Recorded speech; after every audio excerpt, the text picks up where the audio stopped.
One of the things that absolutely fascinates me a lot is the way human beings rub against each other, the way we exchange life experience, the way we impact each other, the way we influence each other. I'll give you an example. Recently, my friend and I, Jonathan Patapovsky, we went to a park to work out, and I do pull-ups every day. I did my sets, and he doesn't do pull-ups every day. So I inspired him to do more pull-ups. But what he is into, he's into dips. You stand between two metal poles and you go like this. It's kind of push-ups in the air. So I'm not so much into dips. I do it from time to time, very rarely, but he loves it. So he inspired me to do it, and we did the game. It's called Lesinka, like a letter. You do one, I do one. You do two, I do two. So we kept doing this until we got to 10, and then we went down 9, 8, 7, and we took turns. So I actually did the math. It comes out to 100 dips. I haven't done 100 dips probably since high school. It's been years and years since I did dips. But because he is into it, he that's one of his favorite things. That's one of his values. He was able to influence me to do dips. That's amazing. It actually works the other way around as well. When you have a person that has bad habits, bad values, and we're close to each other, he can rub on us in a bad way. The way sages explain it is that imagine you walk into a store that sells colognes, perfumes, like Sephora, and you walk in there, and even if you don't buy anything, you will walk out smelling like a cologne, smelling like a perfume. Or if you walk into the place where they do treat leather with different chemicals and it stinks and it smells, or you walk into the garbage place, even if you don't touch anything there, the smell will penetrate your clothing and you will stink.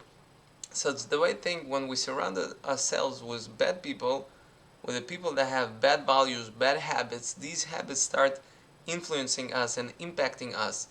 And after a while, even if we're on their values and their habits are foreign to us, after a while it becomes normal. And after a longer while, we might adopt those habits and those values. Therefore, it's important to push back.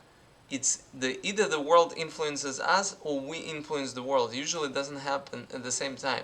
So if we don't like something, we have to push back. For example, recently we had the person staying at our house for an extended period of time, for like 10 days or so, and she's older. She's almost like 70.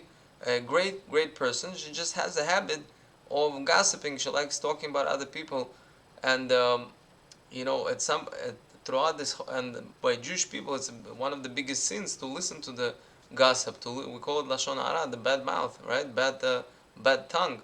So in order to resist the information, we have to tell ourselves, "Lo mikabel," I don't accept this information. We have to make this mental sort of conviction, right? And we have to repeat this. Says, "I don't believe it. I don't believe this information. I don't accept this information."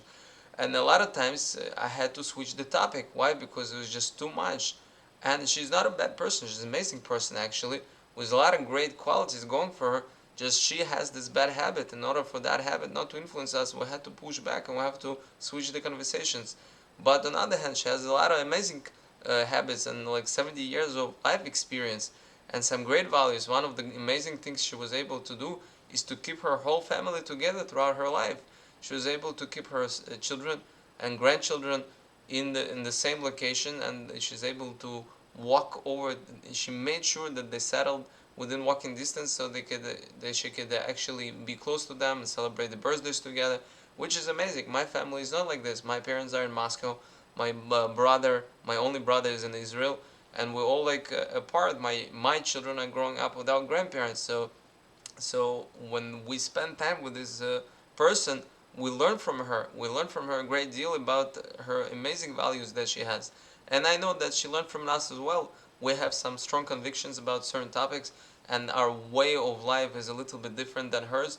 And I know we rubbed each other up with the life experience. We exchanged life experience. Although we're much younger, the fact that my wife and I, we both left our parents at the age of 14, and we traveled a lot, and we sort of had to learn a lot of things on our own. We have our own way of doing things, and she has a lot of great things in terms of housekeeping, how to organize cabinets, or how to run a kitchen. And sometimes for like 10 days my wife had to take a step back, not to interfere with the way she does things, but she learned a thing or two. So it's one of the things that fascinates me a lot, that the way we learn from each other as human beings. And I think one of the take away messages from this video is that we have to surround our people ourselves with the people that are greater than us, the people that have good values, the people that have good habits, the people that we want them to influence us. We want those habits to become our habits, whether it's the way they learn, the way they think, the way they exercise, the way they work, the work ethics, or maybe the way the learning is taking place in their life.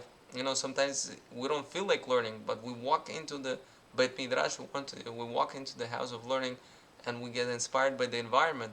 We allow the environment to influence us. We come over to the rabbis and says, let's learn for 5 minutes.